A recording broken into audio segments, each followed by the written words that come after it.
The NBA Gambling Podcast on the Sports Gambling Podcast Network is presented by WynnBET. WynnBET is now live in Arizona, Colorado, Indiana, Louisiana, Michigan, New Jersey, New York, Tennessee, and Virginia. From boosted same-game parlays, live in-game odds, WynnBET has what you need to win. Sign up today, bet $100 and get $100 at sportsgamblingpodcast.com/WynnBET. That's sportsgamblingpodcast.com/WYNNBET. State restrictions apply. Welcome, everyone, to the NBA Gambling Podcast, part of the Sports Gambling Podcast Network. It is Tuesday, January 17th. Yes, it is. Currently 11:05 on the East Coast. Here to recap what we saw yesterday in at the association on MLK Day and dig into the four-game schedule here, of course, on Tuesday night. But joining me to break down the NBA betting card, you guys know him as a voice on the NFL Gambling Podcast, the WNBA Gambling Podcast, of course, here on the NBA Gambling Podcast. And pretty sure he's not getting any sleep right now covering tennis on the Australian Open. It's Scott, Studio Reichel. Scott, what's going on, my man? Nothing much. Looking forward to going through the NBA today. I know there were a lot of games on yesterday. I'm not sure how many of them were actually good throughout, which is a separate story, which has kind of been a bit of a problem lately. A lot of blowouts, but we had a couple of good games. You had the Utah game, you had the Knicks game, and you also had the Lakers game late last night. Those are really the only competitive games. Every other game was kind of lopsided to some degree. So definitely some games we're going to talk about briefly. I'm sure we're going to recap, but overall, pretty fun day in the association. Hopefully this day, which is significantly less crowded, let's put it that way, is also entertaining. Yeah. Yesterday was a day of blowouts, but I get some lopsided matchups as well. Let's see here. Yeah, you mentioned the games that were pretty much close. That Milwaukee and Indiana game was close until it got to the fourth quarter, where just Milwaukee absolutely just blew them, or not blew. Yeah, well, you can say blew them out of the water in that fourth quarter. 39-21 in that fourth quarter. Who would have thought it would have been the TJ McConnell game for the Indiana Pacers? He finished the game up with 29 points, 5 rebounds, and 9 assists. Miles Turner chipped in with 30 points and 8 rebounds. But yeah, you mentioned the competitive games there. Raptors and the Knicks went into overtime. The Raptors get the victory there in Madison Square Garden by 2 points, led by Fred VanVleet, who had 33 points for the Toronto Raptors. RJ Barrett, pretty good game for the Knicks as well. He finished the game with 32 points last night. Anything else that kind of stuck out to you? I know we also mentioned the Utah Jazz and the Minnesota Timberwolves game there that kind of went or did go down to the wire, where Utah Jazz got the 1-point victory. Yeah, but even there, I can't even blame Gobert fully because he got injured. Yeah. So that helps explain why Walker Kessler went for 20 and 21. And he's definitely been a very solid rookie. I don't think he's going to win Rookie of the Year, obviously, but he has made quite a name for himself. So good win there. Not exactly surprised Minnesota fell apart in the fourth quarter, getting outscored 39-30 there in the fourth. Couple of high-scoring players in yesterday's action, which isn't totally surprising. But Tatum had over 50. I believe he had 51. LeBron finished with 48? He had 48. Okay. So LeBron at 48.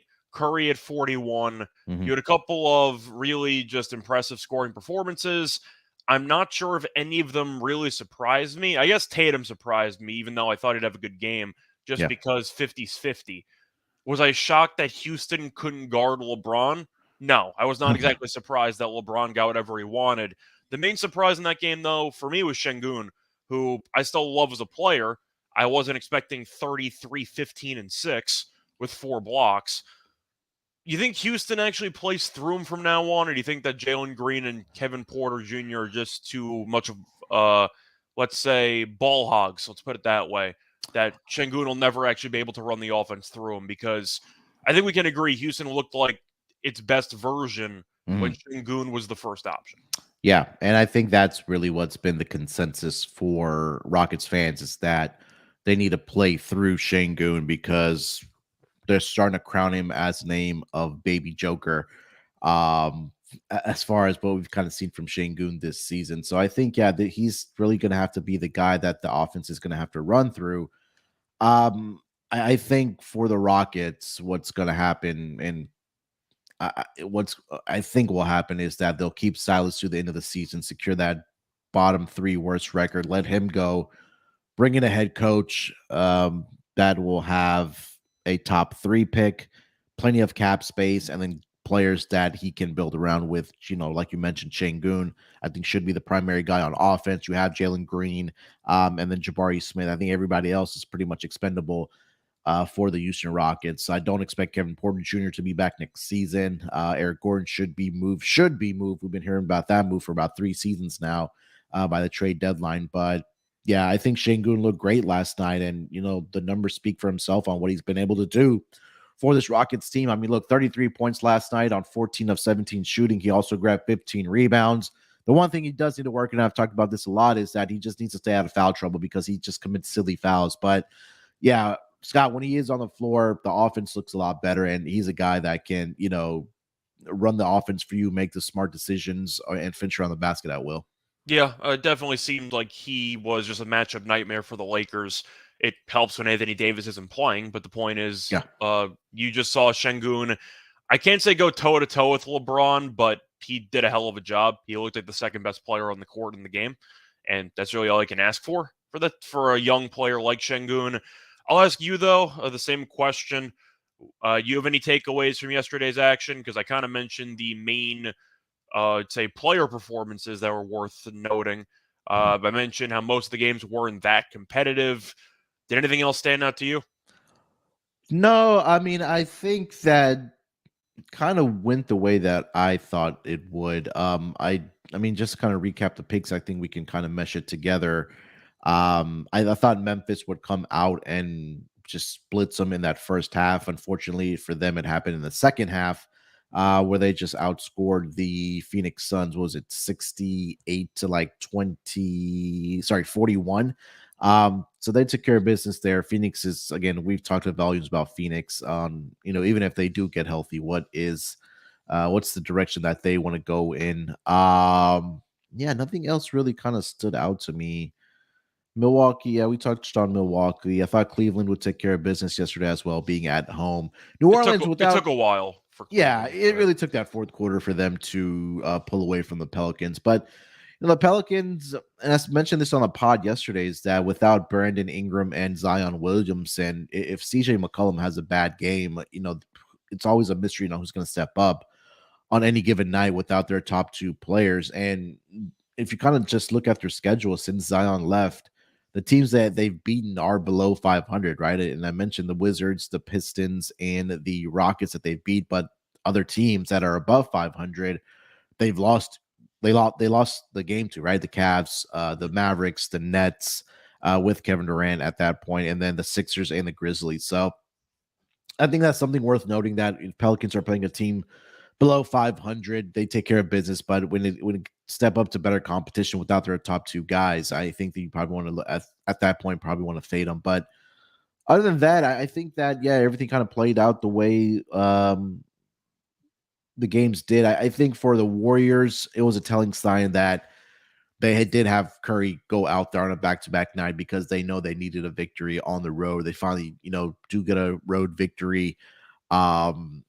It took Curry and Poole to combine for 73 of their 127 points to get that game, but eventually they won the game and they covered. So other than that, I didn't really see anything that kind of stuck out to me. You mentioned the player performances, but anything else that kind of stuck out to you? No, I feel like that kind of sums it up. Just a couple of games that were competitive down the wire. Most were not. Atlanta's game was not competitive. Don't let the scoreboard fool you. That game was over at halftime, and then Yeah. Atlanta just stopped caring. But yeah, that's really just my overall thoughts. I thought that it was an action-packed card.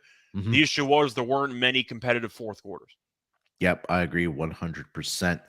Yeah, so we do have 4 pretty good games here tonight. We got Raptors Bucks, we got Nets Spurs, Blazers Nuggets, and Sixers and Clippers. So a pretty decent schedule here on the Tuesday night schedule for the NBA. But before we dive into it here, Scott, let me tell our listeners about our presenting sponsor, that is WinBet. And WinBet is the official online sports book of the Sports Gambling Podcast Network. WinBet is active in a bunch of states, and there are a ton of ways to win, including live betting and same-game parlays. The NFL playoffs are here. Great promos, odds, and payouts are happening right now at WinBet. And if you're ready to play, sign up today to receive a special offer. Bet 100, get 100. Limited state availability. There's so much to choose from. All you have to do is head over to sportsgamblingpodcast.com/winbet so they know that we sent you.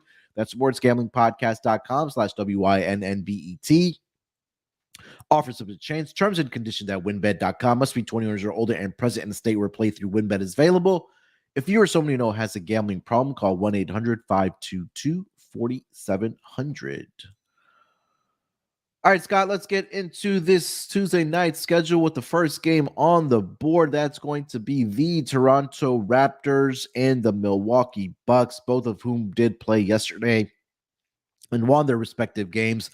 Now these two teams will match up in Milwaukee here tonight. Looking at the opening lines for this game, the Milwaukee Bucks opened up as a 5.5-point favorite. That number is now sitting at -4.5, currently over on WinBet. Total opened up at 224. That number has pretty much stayed the course at 224. Again, no injury report submitted yet because they are both on a back-to-back situation here. Obviously, Giannis did not play yesterday.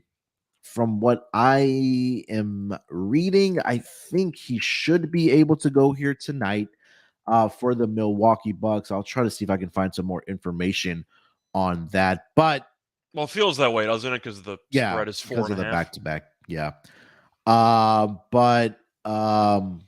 Let's start with the side here. 4.5 for the Milwaukee Bucks. Second matchup between these two teams. I know these two teams just matched up earlier this year, Scott, where I think the Bucks got the narrow victory, 104-101. I think this was a game, Scott, where it was like 13-12 after the first quarter. Yeah, it was also misleading because Milwaukee was winning by like 16 points with 1 minute and 15 seconds left, and they choked the game and they won in overtime. So that game wasn't that competitive, and then it turned into a competitive one. My question is, do you think anything really changes in between meetings? I'd say not the ending result being competitive, but the fact that Milwaukee defensively did whatever it wanted.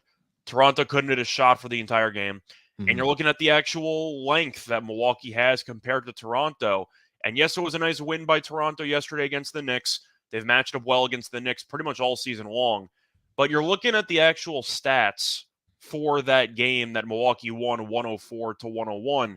And the rebounding differential is just, I mean, you got to bring it up. It's disgusting. Milwaukee out-rebounded Toronto 73-47. Yeah. 73-47. And you're looking at the actual points in the paint, and Milwaukee actually lost that. So you could talk about the fact that Milwaukee really, really just dominated on the glass, creating second chance opportunities. But I do have to at least point out that Milwaukee out-rebounded Toronto by 26. Now, Toronto, on the other hand, did shoot 9 of 46 from three. So they shot 19.6%. I think that's going to improve. But I guess I'm just going to ask it this way. Can Toronto do anything to be more competitive on the boards? Because Milwaukee just has so much length and Toronto really doesn't have any. No, I don't know. I mean, Toronto, like you mentioned, we touched on this yesterday on the pod, and I want to get your take on this as well. We're talking about the game here. I think this was one of the teams that we did mention that probably needs to break it up, but there's always a point during the season where they just turn it up, where there's that second half of the season. But at a point, I think that it's one of either Siakam or Fred VanVleet's going to get traded at the trade deadline. I think Siakam's going to stay. I think it's VanVleet or nobody. But yeah. But going back to your point, look, for me, I think in this game, and if you take a look last night for the Toronto Raptors, right? They went into overtime, and just look at the minutes that their starters played. Siakam 46, OG Anunoby 40, Scotty Barnes 45 for Fred VanVleet, and Gary Trent Jr. at 42. They only had 4 guys that came off the bench that played 18, 7, 20, and 3. So I think that Giannis will probably go here tonight, Scott. Um, the Toronto Raptors have just not been very good on the road so far this season. They're 8-10 against the spread. Yeah, They are seven. they're 6-13 straight up on the Yeah, road. yeah, and they are 7-4 against the spread as road underdogs. But I would anticipate Giannis goes here tonight, and probably Drew sits. And we saw what Giannis did in that last game where he put up a triple double against this Milwaukee Bucks team. I'm sorry, against this Toronto Raptors team. Yeah, but even looking at the games yesterday with Toronto winning, they got out rebounded by the Knicks by 12. Yeah. They lost the rebounding battle 54-42. Looking at the points in the paint, they got outscored 58-40. Mm-hmm. So that was, even though they won the game, they had to overcome a pretty lopsided battle there in the paint Yeah. because once again, they just don't have many quality centers, if any Yeah. quality centers. So that's going to be a serious problem against Milwaukee.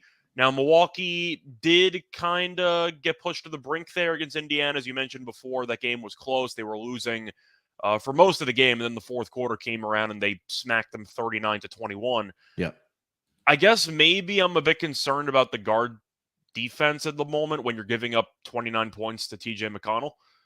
But I do think at the end of the day, Milwaukee on the glass should be a little bit too much for Toronto to deal with. Yeah. The question is, do you think Toronto's three-point shooting is good enough with a bunch of fatigued legs to really overcome it, assuming Giannis plays?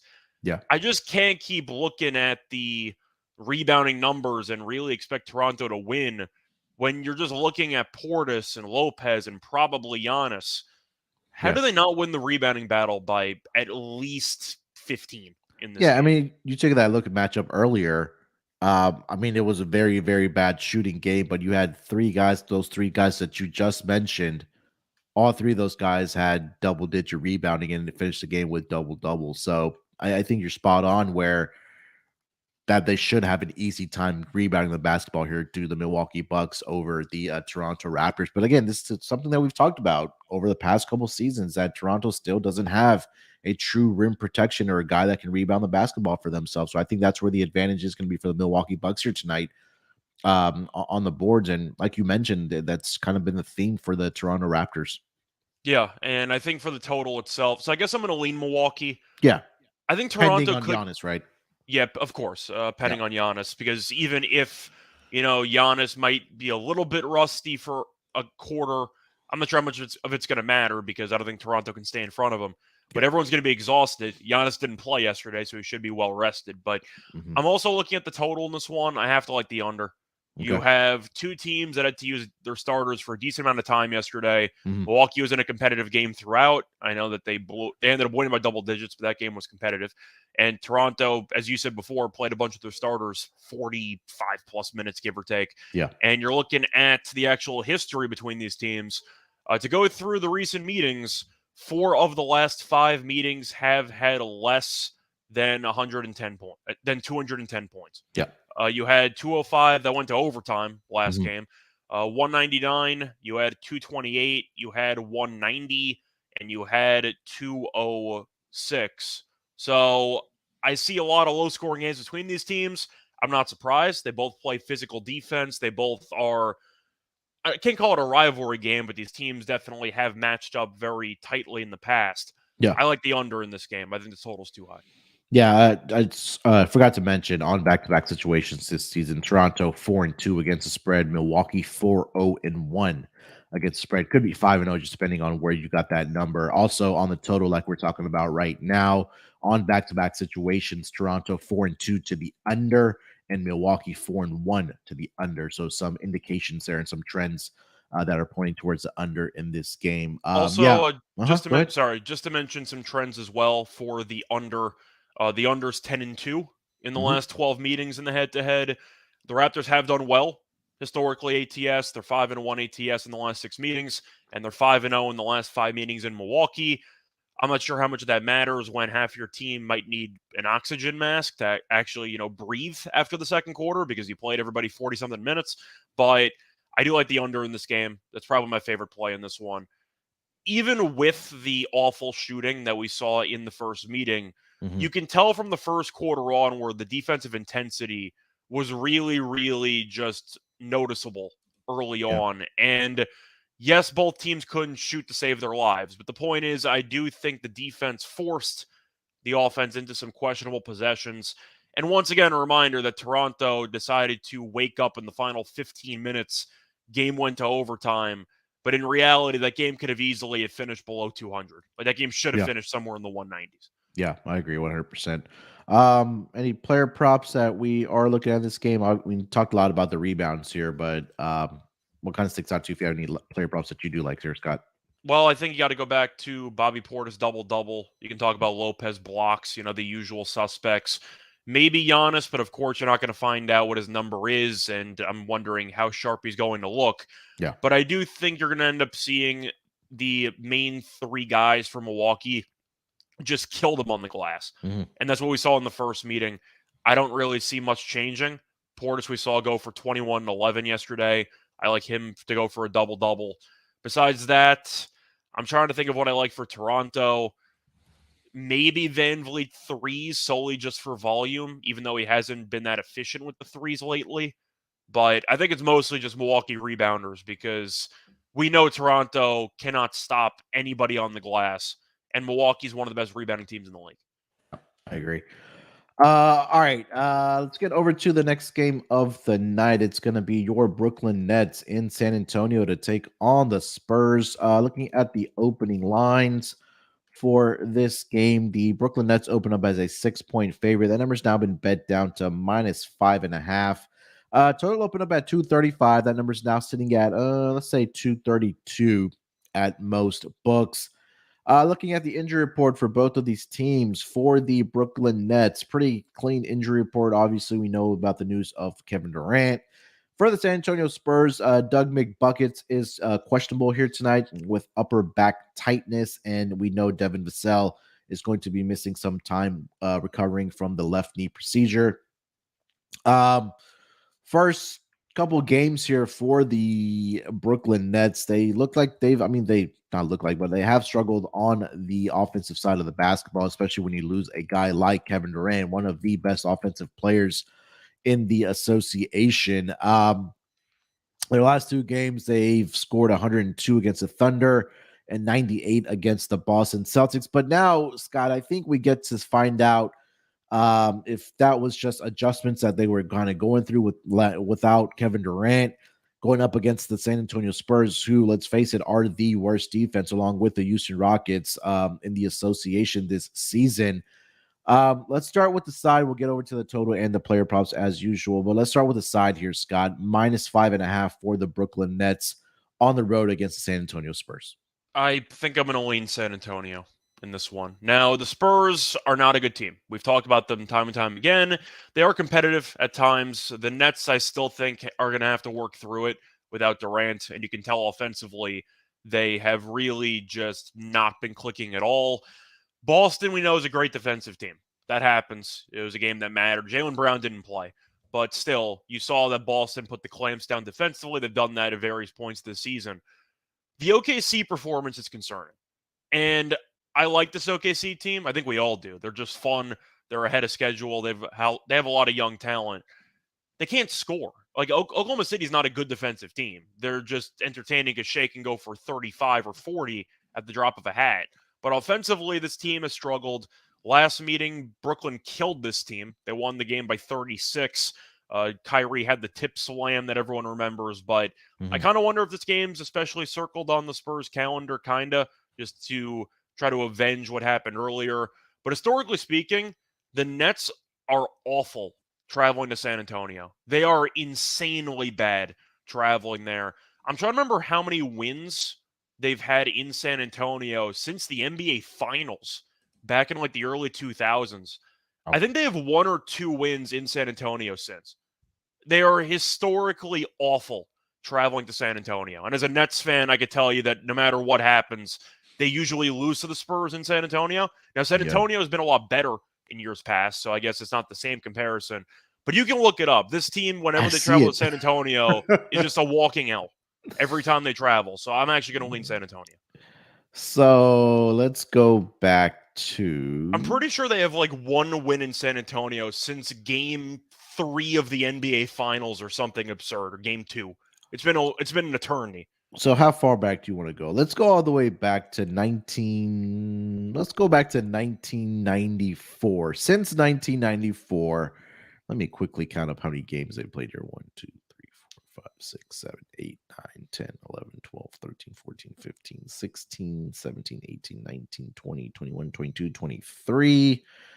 23 plus 3 is 26. So since 1994, they've played 26 games in San Antonio. Scott, I'm gonna let you guess on how many of games in San Antonio they've won in that span. Well, I know that they've won basically one in the last 20 years. The question is, how many did they win from 94 onward? Yeah. Give me 2 and 24. So they've won 4 Okay.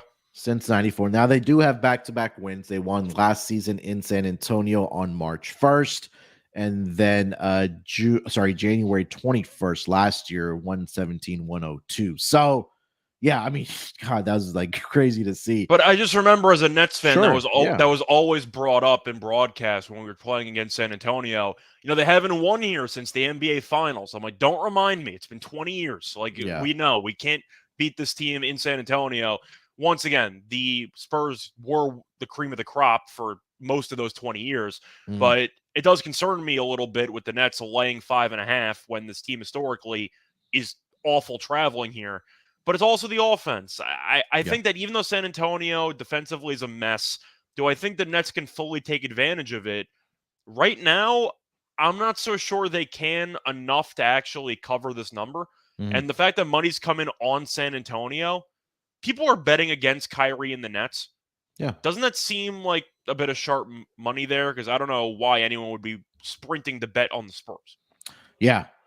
And I did like San Antonio in this game as well with you at the Atwood taking up points with them just because was that before you knew about the head-to-head record? That was definitely before I had. Now that just gave me more confidence about what you just mentioned there. But yeah, I think again, when you lose a player like Kevin Durant, who is probably the best pure scorer in the league right now, there's going to be a significant adjustment period, right? And Durant has been one of the more consistent guys in the association as far as scoring the basketball. But with Kyrie, he can have a bad shooting night, and we don't know when he's going to return to form. And again, there's a significant fall off after that when your next best player is Ben Simmons, who's not an offensive guy. He'll fill up the stat sheet as far as rebounds and assists for you, but then you're just relying on 3-point shooting from guys like Seth Curry, Joe Harris, maybe TJ Warren. He can score the basketball for you off the bench, but I like I said, I've mentioned this before. Is I need to see it before I can bet on this Brooklyn Nets team. So even without Devin Vassell, I know Keldon Johnson should be playing here tonight. Trey Jones has been absolutely incredible for this San Antonio Spurs team. We'll get to the player props here in a second. But as far as the side, I think I'm with you for sure on this San Antonio Spurs team. So give me the +5. What is it, 5.5 that I mentioned for the Spurs right now against the Brooklyn Nets? Again, the offense is a concern, like you mentioned, and I need to see what Jacques Vaughn does because I think this game will be telling when you go up against a worse defense and see how many points they do put up in this game. So +5.5 for me as well. Total, Scott, 233. Which way are you leaning here? I think I'm going to lean under. The main thing I've noticed from watching the Nets without Durant is obviously the lack of offensive punch. Kyrie has not been particularly good as the first option since he got injured, but you're looking at the issues the Nets have, and you brought it up earlier with the Pelicans. And if Kyrie has a bad game or if McCollum has a bad game, the team offensively is kind of screwed. And it's a big reason why. It's pretty simple. Who on the Nets can create their own shot? Yeah. Besides Kyrie. You're looking at the Suns without Booker and why they were struggling. There's nobody that can actually put the ball on the floor confidently and actually wants to shoot the ball because Ben Simmons, we know, can dribble. He doesn't want to shoot ever, so he's not really going to be much of a threat. He had 0 points last game. You're looking at Claxton, who is a nice pick and roll guy. He's gotten better. I believe he's leading the league in field goal percentage. That's because he's basically just trying to imitate DeAndre Jordan, and he only dunks. He doesn't really do anything else. Yeah. Mitch makes a good point, though, that, if Keldon Johnson struggles, the Spurs offensively aren't great either. That's why I like the under in the game, because I think that there's a lot of ways that this game could go under because of a rock fight from one team especially. But you got Joe Harris, who I completely dislike. You have Royce O'Neal, who's a good 3-and-D guy, but he can't exactly dribble. He doesn't look comfortable with the ball. and he's pretty much a spot-up three-point shooter. Yeah. That's it. You mentioned Warren off the bench. I mean, defensively is not great, so the Nets still want to keep him in a bench role, and that's kind of it. I just think that the Nets don't really have enough guys that can actually confidently put the ball on the floor and create pressure. And if you even want to run simple pick and roll action, who are you going to use? Seth Curry? If Kyrie's out of the game, like, you just don't have many options. So the main thing about the Nets is that when you have KD and Kyrie, you open up a lot of great opportunities for the other guys because the defense has to fully focus on those two elite scorers. When you lose one of them, and Kyrie, we know, is also not afraid of being a heat check guy on occasion and take some dumb shots, it means that you can really do a good job of bottling up the other guys. Because if we want to be honest, we've kind of criticized Kyrie in the past when he's the one. Does he make his teammates better? Not really. No. I mean, he does for spacing purposes, but he's never been a huge assist guy. He's a big scorer. But I think as a result, I got to go with the under because, as Mitch mentioned before, if Johnson has a bad game, or if Kyrie has a bad game, I don't really trust either offense. But I've seen the Nets play, and the reason why that they're struggling without Durant is because they don't have enough dribblers on the floor when Durant's out of the lineup. They just don't have many ball handlers. So I'm going to go with San Antonio. I'm going to lean to the under. Yeah, I think that for the Brooklyn Nets, the 3-point shot here tonight, I think it will make the difference if they win this game or not. Because San Antonio has been, I mean, defensively overall, they've been really bad, but especially their 3-point defense, where they do rank last as far as opponent 3-point percentage allowed. You take a look at how many makes they give up per game, which is around 13 makes per game, which ranks number 22. They're also giving up the attempts as well. So, guys like Joe Harris, Seth Curry tonight, they're going to have to knock down their 3-point shot if they want to win this game here tonight against the San Antonio Spurs. Talked about the total, talked about the side. Let's get to some player props here, Scott. Well, I'm assuming you agree with the under, right? Just for the lack of ball handlers. Yeah. And again, it is concerning. I know Boston is supposed to be one of the better defensive teams. I'll let that game slide. I know it was that first game without Kevin Durant as well, but I think you hit the nail on the head that it was a concern that they only scored 102, was it, against the OKC Thunder in their second game with it. And even in the game that the Nets blew them out, they scored 139 points, but they also only gave up 103. The Nets defensively have been very solid. Even in this losing streak, they held Boston relatively in check. OKC's been a high-scoring team. They held them to a low number. I think that even though the Nets can participate in a bit of a track meet, if San Antonio wants to run it, the Nets have done a very good job of getting back in transition. I think they could force this game into being more of a half-court methodical game, especially late, especially in the fourth quarter. The Nets have had a lot of low-scoring fourth quarters all season long. You just need one bad quarter, basically, to send this under. I think at the end of the day, the fourth quarter might die in this game because the Nets have really just been bad offensively in the fourth quarter lately, and I think that could be a real problem. I don't maybe mind San Antonio fourth quarter. If the Nets are blowing them out, you have a decent shot to cash with garbage time anyway. But San Antonio at home in the fourth quarter, I don't mind. I've seen this Nets team play all fourth quarter. There's so much isolation offense, and when you're missing Durant, that's going to be a problem. Yeah, last two games, without Kevin Durant against the Boston Celtics, they were outscored the Nets 25-16, and then against the OKC Thunder, they were outscored 37-22. So maybe less than 23 points in the fourth quarter in back-to-back games. Yeah, that's a problem. But does it concern you that Pop might just pull the starters and like, hey, we need a tank that, and he pulls the starters, and then Nets do make a run? Not necessarily, because I believe the league is pretending to care about tanking, so they might fine him in the organization for pulling guys. No, but I don't think it fully matters. San Antonio, don't get me wrong, they're tanking, but the players are still trying. It's not, the people misunderstand the idea of tanking. It's part of it is at the end of the year, we're going to bench all our good guys and just at the end of the day, just use one of the worst lineups you've ever seen. In a game in, game out basis, a lot of the guys on tanking teams are still competing for NBA futures. They're still trying to hang in there. The Spurs have a lot of young talent. You mentioned Trey Jones. We didn't even mention Sohan, but he's still a solid player as well. Shout out to him for the one-handed free throw. Did The you see the players are still percentage trying. increase? Yeah, he's at 71%, give or Yeah. take, since switching to a one-handed free throw. But the idea is that the players are still trying. The point is that the players aren't very good. But San Antonio's got some young talent. I think they're feisty enough to stay competitive against a short-handed Nets team at home. Yeah. Player props in this game. Guys pointing out. Let's start with Mitch here. He's asking, Kyrie assist points plus assists maybe over on that. His assists right now are at 5.5 at even money. He's hit 5 in the last 2 games without Kevin Durant. I Yeah, I think he's don't saying you hate went that. over in each of the last 5 Yeah, games. I think yeah, that's what you're saying. or 5.5 in the last 2 games without Kevin Durant.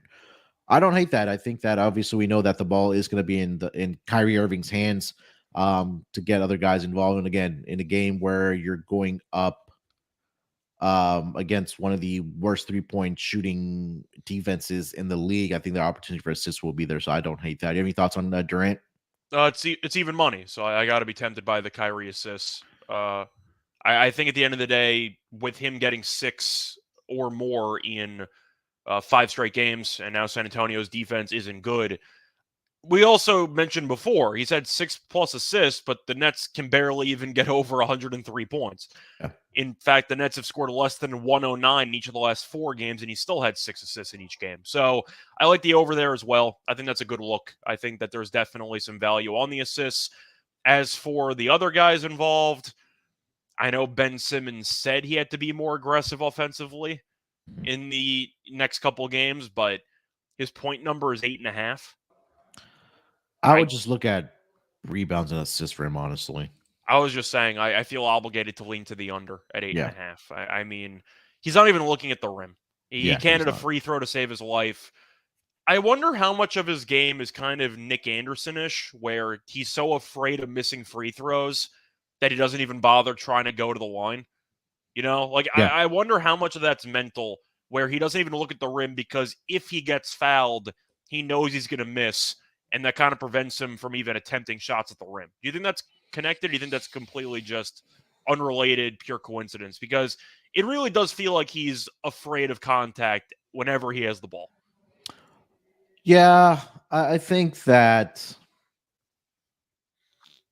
I mean, look, you know he's not a shooter, right? But we've seen throughout his career, or at least when he was with the Sixers before the whole playoff debacle, that he's a guy that can finish around the basket and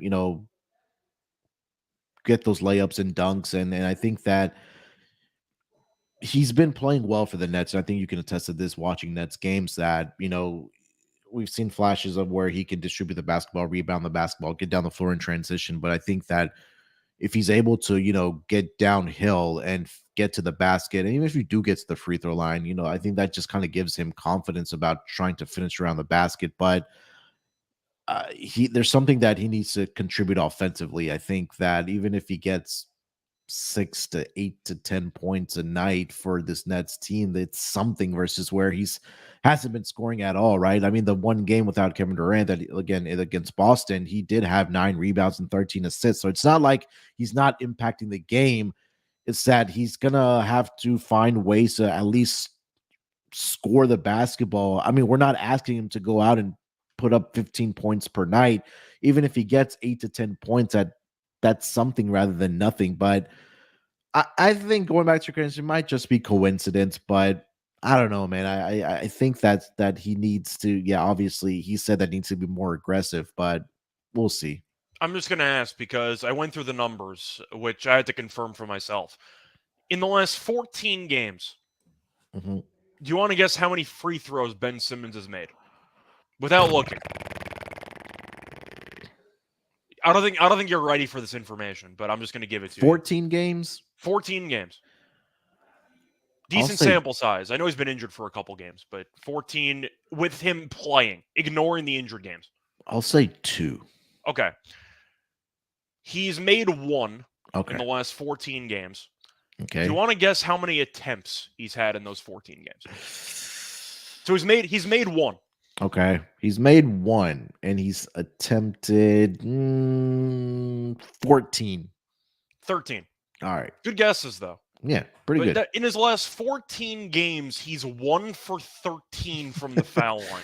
Maybe he should try one-handed free throws. Maybe he That's gets. why I was mentioning the Nick Anderson thing, because Yeah. you're just watching it and his free throw shooting is falling off a cliff. And as a result, he hasn't really gone to the rim at all. And you're looking at his numbers. In his career, he's never been a good free throw shooter. However, he's never been below 56%. In fact, his 3 years in Philly, his rookie year, he was 56%. His 3 years after that, he was north of, or he was at 60 or higher. He's at 41.3%.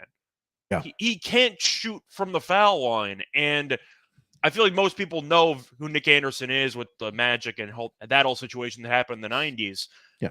Isn't it connected? Because if you're afraid to go to the rim and if you're afraid to shoot the ball, it means you want nothing to do with being put at the line. 1 for 13 is disgusting. Yeah. Yeah. 41%. Like, I got to bring it up. I think it has to be correlated. Yeah. You would think at the professional level that try a there's granny somebody that can style. help Do him. something. Yeah. Try Maybe a try hook one shot. I don't know. Yeah, try something. But yeah, we shall see. But his number is at 8.5. I'll lean under on points because I just don't think he's going to really attempt many shots. Yeah. Like in a given game. Like, I'm not sure he's going to attempt more than 4 shots. He can't go to the line because he's afraid to, and he's not going to hit anything. Yeah. And we talked about how we thought the game would be relatively low scoring, but the Nets have had an issue scoring anyway. So I just think at the end of the day, you're going to see Simmons struggle to really put his foot down to be aggressive, and I think that should result in less points. You can pivot over to three-pointers if you want to look at like Joe Harris or Royce O'Neal. Harris has been horrible this season from 3, but at least the attempts have gone up, so you can make an argument that there's still value on it because he's going to attempt probably north of 7. But yeah, that's kind of the main way I'm looking at it. Keldon points, I don't know. Maybe Claxton double-double, but yeah, and say, it's a bit different because Dudley was never a good free throw shooter. Like, he was always a really bad free throw shooter. And at least Nick Anderson was somewhat decent, so I guess that makes sense. Yeah, I mean, Simmons has never been a good free throw shooter, but when you drop by 20%, I got to at least bring up Nick Anderson. That drop-off is crazy. One player props I do like is Trey Jones here tonight. Shout out to my guy Dream, man. He's been on this as well. He's been cooking. And over the last 5 games, 31 minutes per game, he's averaging 19 points per game, 4.6 rebounds, 6.2 assists. And I think he's gone over this projection right now, currently seeing a PRA, or I think it's points and assist of 22.5 here tonight. He's gone over this in 6 straight games for the San Antonio Spurs. So, that might be worth a look here tonight for Trey Jones of the San Antonio Spurs. I do see TJ Warren points prop just dropped here before we move on to the next game. 13.5 here tonight, Scott, for TJ Warren. What do you think? They're going to need him because, as I said before, they don't really have enough guys to create off the dribble. So I don't mind it. The issue is Warren is so bad defensively that I kind of wonder if he's going to end up in Vaughn's doghouse a bit. Maybe not now because Durant's out and you're going to need all the offensive help you can get. There's a reason why you completely forget that Cam Thomas is on the team. It's because he can't guard anybody, so he never plays. I just think that it's a similar story, except Warren's a veteran. Great story that he's come back from injury and he's been productive, but I think I have to consider the over, but defensively, he gets lost so often. And Vaughn prides himself on being a defensive-minded guy. I wonder if Warren's minutes might get cut a little bit moving forward because defensively he's had some serious issues. I'm going to pivot to his 3-point shots here tonight. It's at 1.5 at plus 145. He's knocked down at least 2 in 3 straight games that he's played in for the Brooklyn Nets, and he's attempted 4, 5, and 4 in that span. And now you're going up against a team that, again, like we mentioned, is not a very good 3-point shooting team. And again, in a matchup earlier back on January 2nd against the Spurs team, like we talked about, 23 minutes, 9 of 13 from the floor. He did finish that game with 18 points, but no 3-point attempts. But at least over his last 3 games, he's gotten up an average of around 4 per game, where he's knocked down at least 2 in the last 3 games. So at plus 145, I kind of do like that play. Yeah, definitely good value. I still like the Warren prop. I'm just acknowledging moving defensively. forward, keep an eye on him because defensively there are some problems. Yep. All right. We spent a lot of time on this game. Let's get over to maybe the game of the night here, Scott. We've got the Portland Trailblazers in Denver here tonight to take on the Denver Nuggets. Looking at the opening line for this game, I'm currently seeing that the Denver Nuggets opened up as a 7-point home favorite. That number has now been bet down to -6.5. Total opened up at 233.5. That number's been bet up to around 238.5. Looking at the injury report for both of these teams, start here with Portland. Pretty clean injury report. Justice Winslow is the only one that's going to be out for the Blazers. For the Denver Nuggets, Bones Highland and Kankar are questionable here tonight. Jamal Murray is probable. Jeff Green continues to be out as well for the Denver Nuggets team. So again, definitely keep an eye out for Bones Highland here tonight. I believe this is already the fourth matchup between these two teams this season. Let me double check this. That's right. They've played 3 times already. Yeah. Portland's done pretty well. Yeah, Portland won the last matchup 130. No, sorry. They won the first matchup. They lost on the Jamal Murray shot the second time, and they got, I don't want to say run out, but they didn't perform that well the third time. They lost by 13. Yeah. So 2-1 are the Denver Nuggets so far in this season series. This will be the fourth and final matchup between these two teams this season. So, Scott, let's start with the side here. -6.5 for the Denver Nuggets. What are you thinking about this game? I don't think Portland's very good. I thought that they peaked in the first 2 weeks of the season, which isn't exactly a good place to peak. Sorry, I know Terrell's a fan, but this team is not very good right now. I do like them plus the points, though. Plays is mentioned in good play, though. Denver first half. They're 9-1 ATS in the first half in their last 10 games. So that play I do like. I think Denver, in really the environment, should be able to jump out to a decent lead. Lillard, though, has been cooking the last 2 weeks. Lillard's been incredible. Yeah. I think he's always got a shot to go for 40 against this team. He always seems to save his best game for either Denver or whenever he faces Westbrook. Either or. But the point is, I do think you'll see Lillard play well. Jokic should play well, too. But do I really trust Denver enough to lay 6.5? I don't think I can. Denver, yes, I know Jokic had the game-winning 3. They also almost lost to the Magic at home, and they blew a decent lead in the process. Yep. I'm going to lean Portland. I know they beat Dallas back-to-back at home, which might mean nothing because of the fact that you're looking at Dallas as being a terrible road team. But offensively, they've been clicking. Lillard's been very good.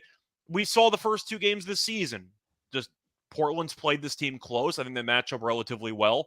I don't mind Lillard points, maybe Lillard assists if you think that the defense might, I don't want to say overcorrect because they need to, but maybe they'll force somebody else to beat them.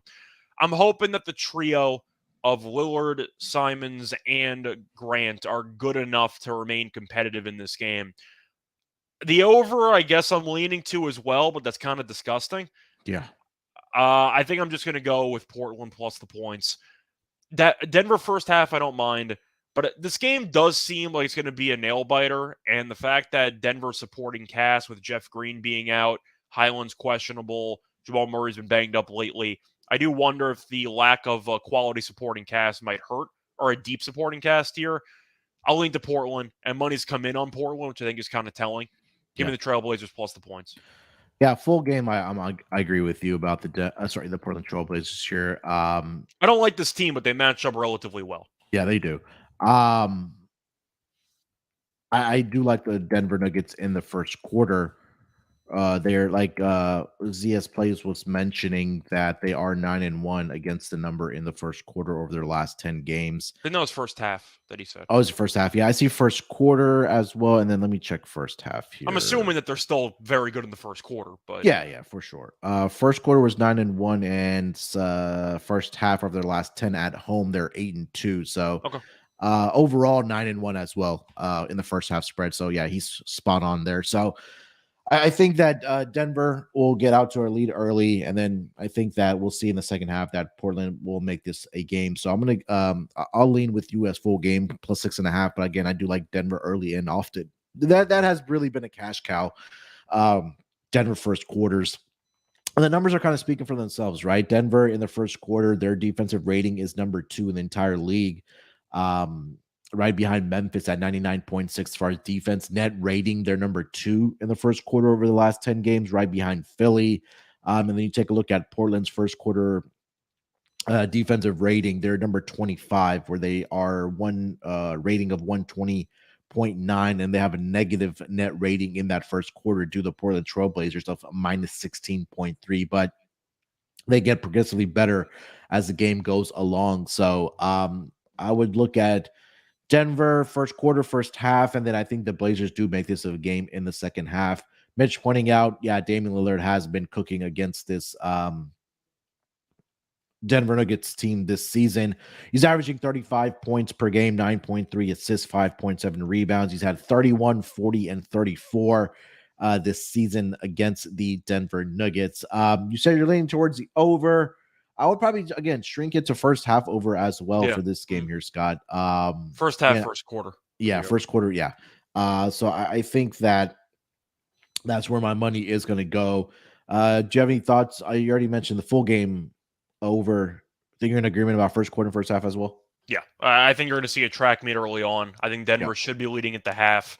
And I think Portland will make a run, and this game will be close. But we've seen a lot of close games between these teams. Yeah. And I think that's why you have seen money on Portland. I'm hoping they can keep the offense rolling and keep this game competitive.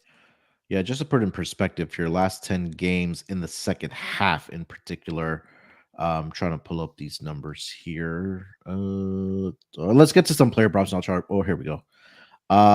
So Denver in the second half of the last 10 games, they do dip to number 13 defensive wise, and then Portland in the second half, they are top 10 in offensive rating. So yeah, it seems like they do make it of a game, especially in that third and fourth quarter. Lillard is at 30.5 points on his points prop here tonight. Scott, I'm leaning towards the over. Any other player props you do like in this game? Lillard threes, if you want to pivot. I just think he's going to have a massive game. I was kind of tempted by Nurkic assists. It was at 2.5. It was pretty juiced, though. It was like minus 150. I think now it's mostly a 3.5, but I don't mind that. Trying to think of any other props I might be tempted by. Of course, Jokic assists have been phenomenal against Portland. Jokic assists against everybody has been great lately, but still, I'm trying to think if there's value on Jokic really for anything besides at this maybe point. Maybe PRA, but some games he chooses to only shoot the ball 5 times, so I don't even know if there's value on that. Do you want to make a case for anything for Jokic? I kind of like the assists, but it was 9.5 over at minus 140. I just don't know where the value is for Jokic props. You can bet triple-double, I guess, but I don't even know if there's value on that anymore. His triple-doubles are like plus 170 now. I don't know what there's value for him. Didn't he have a game where he had like 9, 9, and 9 against the Blazers this season? I don't think it was this year. I think it was last year. He had like...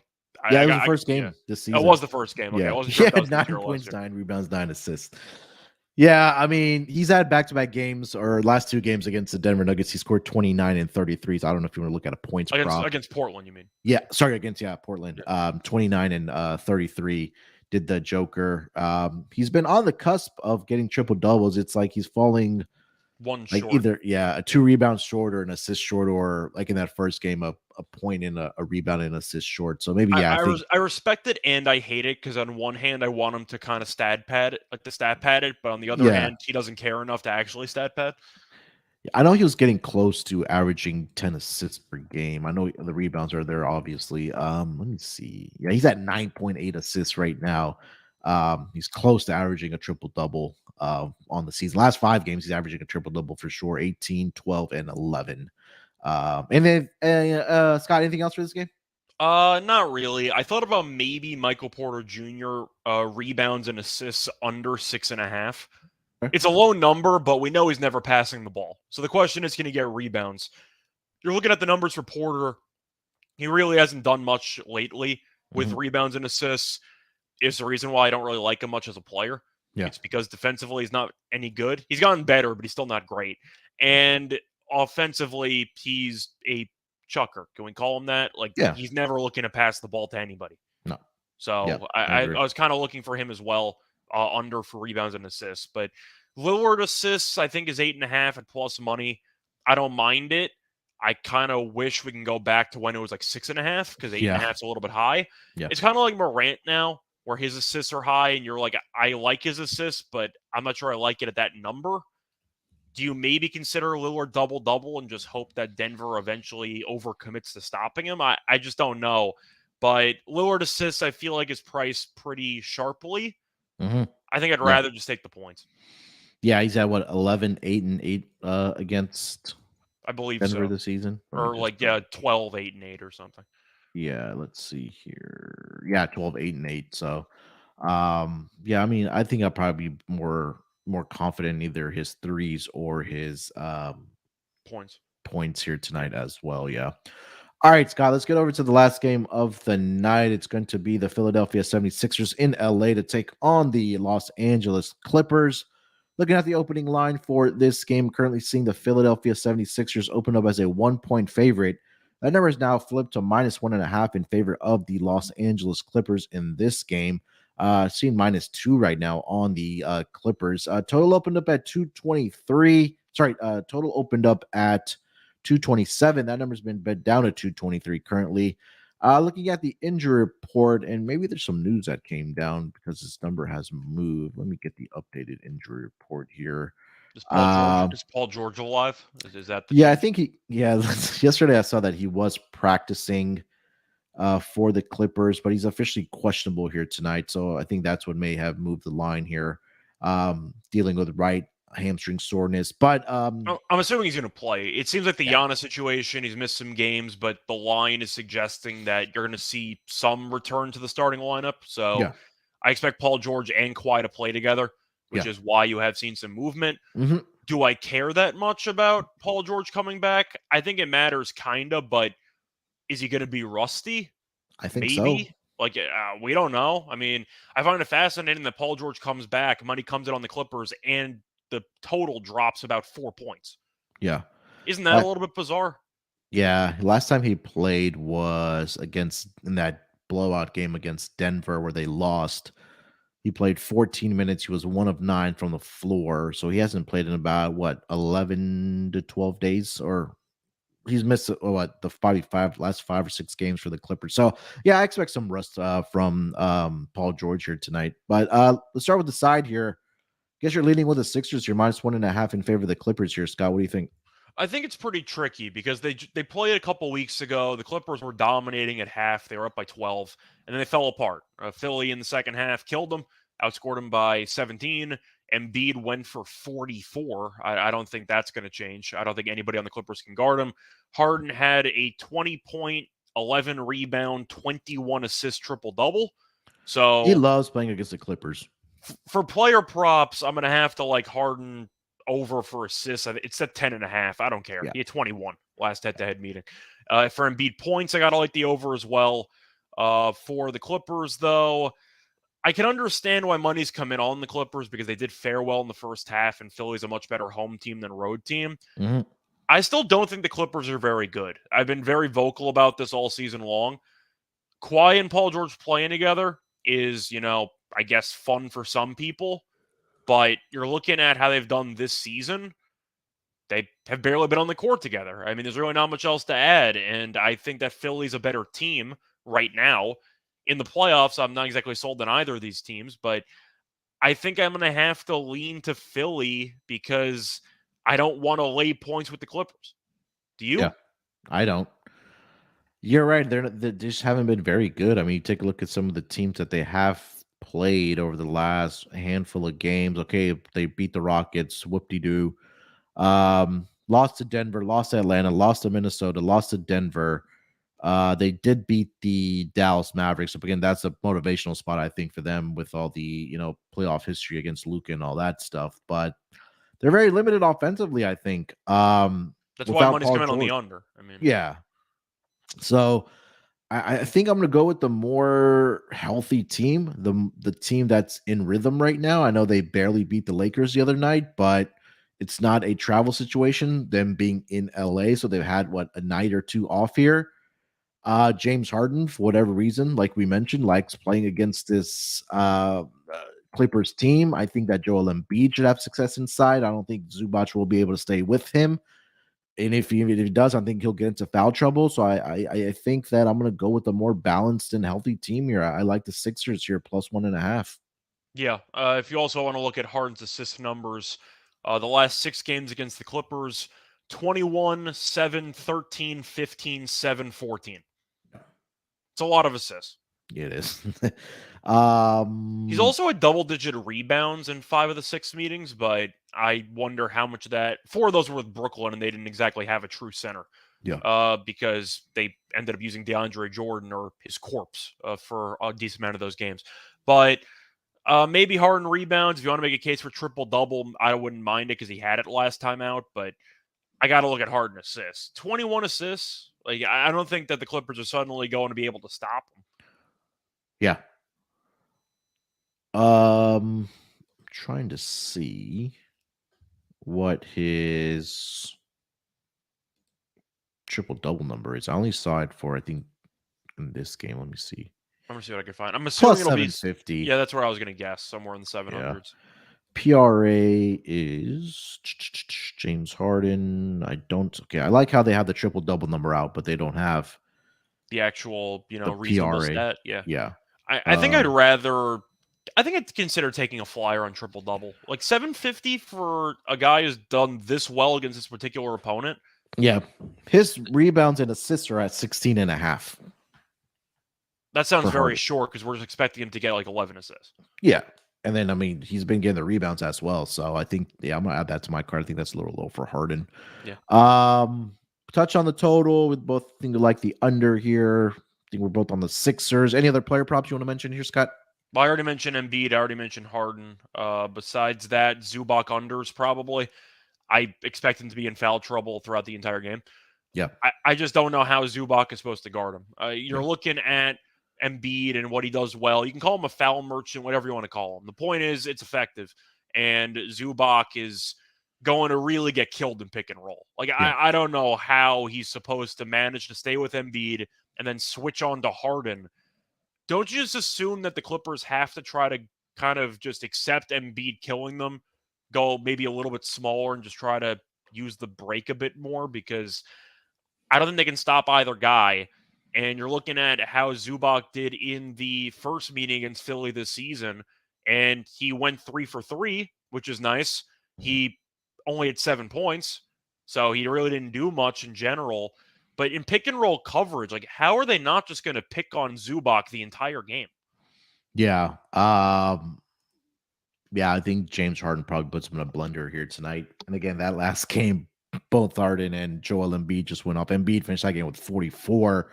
And like we talked about, James Harden had that triple-double with the 21 assists in that game. 20, yeah, but Zubac only committed 1 foul. He played 34 minutes, and he only attempted 3 shots. Yeah. He did have 12 rebounds, but again, I think tonight is going to be a night where he does get into that foul trouble here tonight, Scott. Embiid's going to be punting for it. So. Oh, yeah, for sure. Anything else for this game? No, I think that's it. I don't know if you have any obscure props you want to mention, but I think we kind of covered the ones. Yeah, I think we covered. Yeah, I think just like Harden here tonight, sprinkle on that triple-double, and then his rebounds and assists here tonight over 16.5 are the ones that I do like. All right, let's get into our lock and dog here for tonight to close out the show here. Scott, why don't you lead us off, my man? What's your lock and dog for tonight? All right, so let me just check the odds really quickly for this one. So for my lock, I'm going to go with the under 224 in that Raptors-Bucks game. Okay. I just think that number's too high. As I said before, the under, I believe, is 8-2 in the last 10 meetings. We saw these teams have a rock fight the first time out. I'm not expecting 30-something points or 20-something points in the first quarter. They combined for 70-plus points in the fourth quarter when Toronto made that massive comeback, and the game still landed 205 after overtime. 224, I think, is way too high. We talked about how both teams were involved in some competitive games yesterday. Toronto went to overtime where pretty much every starter played 40-plus minutes. Milwaukee had to use a lot of their starters for a while, and a lot of guys got a lot of minutes because Giannis didn't play. So they had to kind of piece together the rotations. I think the total's too high.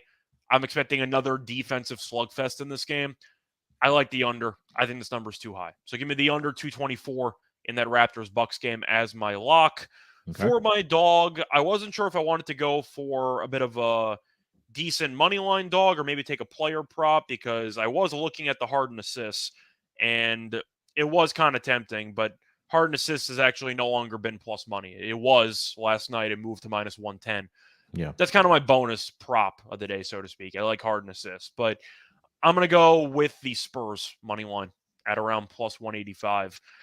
The Spurs are not a good team. I mentioned it before, but I do think looking at this overall just historical trend and looking at the Nets offense with Durant being out, I think there's a lot of room to be taken here. And I think that the Spurs, they remember getting embarrassed. Kyrie had one of the only dunks that he's had for the last, 5 years.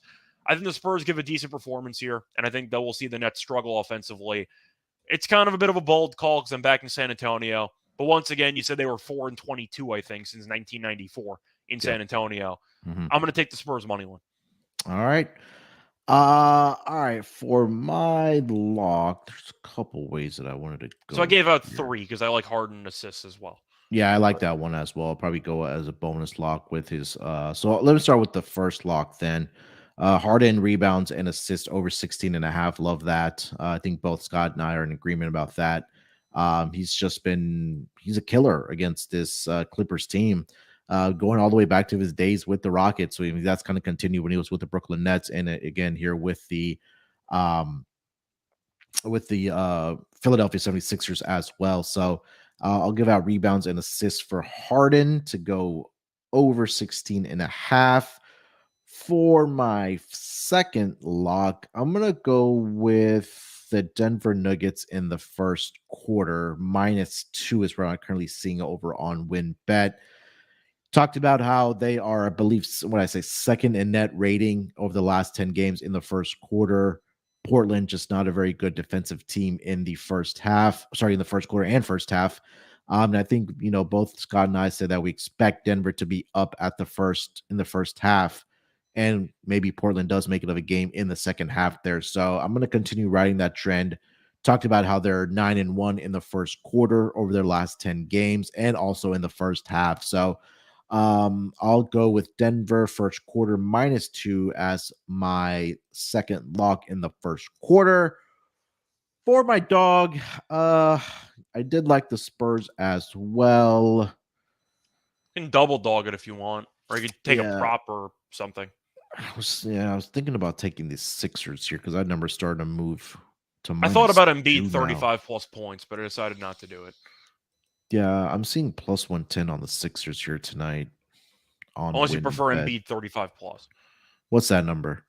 Let me check. I mean, his props at 31.5, so it's probably going to be like 130, 140. But yeah, let's see. Alternate points.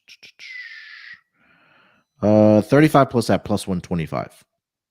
Yeah, I'm trying to see if I can find a potentially better number. They pulled it. Fantastic. Okay. Never mind. I see 140.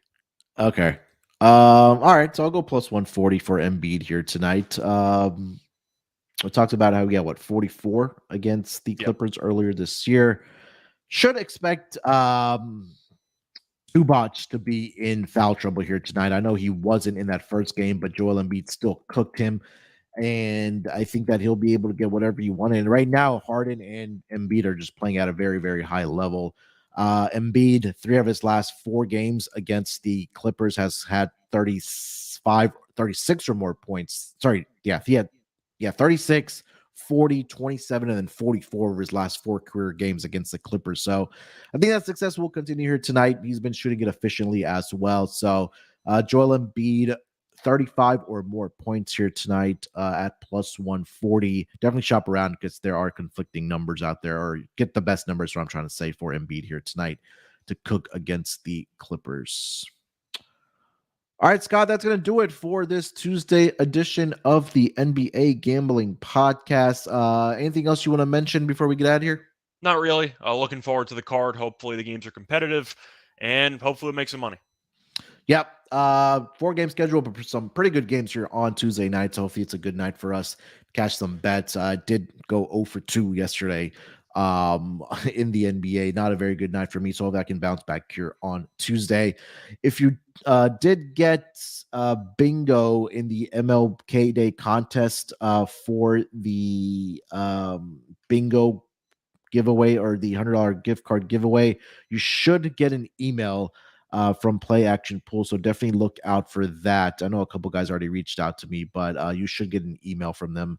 I wasn't even close. I don't even think I had a draw going into the final game. I don't think I think I had like 2, and then after that it was just not I haven't won any of these contests here, Scott. So don't feel too I'm bad. over as well. So yeah. All right, make sure to follow Scott on Twitter at Reichel Radio. Follow me on Twitter at SportsNerd824. Do us a solid if you haven't already subscribed to the YouTube channel for the NBA Gambling Podcast. I believe we're 5 more subscribers away from getting to 500. So do us a favor, hit the like button, subscribe to the NBA Gambling Podcast if you haven't done so already, and make sure to follow us on Twitter at SGPNNBA. Scott and Terrell will be back tomorrow for the Wednesday games, so look out for them at that time. Till then, good luck with your picks. Let's break these books off and let it ride.